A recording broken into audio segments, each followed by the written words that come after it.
تو علامہ سخاوی رحمۃ اللہ علیہ نے قول البدی میں یہ حدیث روایت کی ہے، بخاری شریف کی روایت ہے کہ جو شخص جمعہ کے دن عصر کی نماز پڑھ کے اپنی جگہ بیٹھا رہے اور 80 مرتبہ یہ درود شریف پڑھے، اللہم صلی علی محمد النبی الامی وعلی آلہ وسلم تسلیما، تو اس کو 80 مرتبہ پڑھنے پر اللہ 80 سال کے گناہوں کو معاف فرما دیتے ہیں۔ 80 سال سے مراد پوری زندگی کے گناہ معاف۔ کتنا سستا سودا ہے،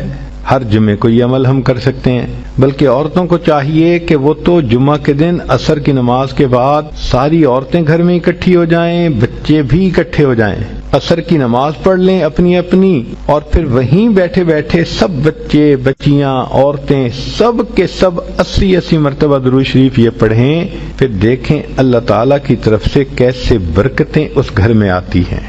اگلی بات سنیے کہ نبی علیہ الصلوۃ والسلام نے ارشاد فرمایا، جابر لانو اس کی روایت کرتے ہیں، شیخ الحدیث رحمۃ اللہ علیہ نے فضائل درود میں بھی اس کو نقل کیا کہ ایک درود شریف ہے، اگر اس کو پڑھا جائے تو اس کا ثواب لکھنے میں فرشتوں کو 1000 دن لگ جاتے ہیں۔ ذرا حدیث پاک کے الفاظ پہ غور کیجئے کہ وہ درود شریف 1 مرتبہ پڑھیں تو فرشتے اس کا ثواب لکھتے لکھتے 1000 دن لگا دیتے ہیں۔ اللہم رب محمد صلی علی محمد وعلی آل محمد واجز محمدا صلی اللہ علیہ وسلم ما هو اہلہ۔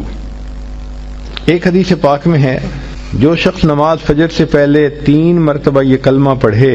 اللہ اس کے گناہ معاف کر دیتے ہیں، اگرچہ سمندر کی جھاگ کے برابر کیوں نہ ہوں۔ اور وہ فقرہ ہے، استغفر اللہ الذی لا الہ الا هو الحی القیوم واتوب الیہ۔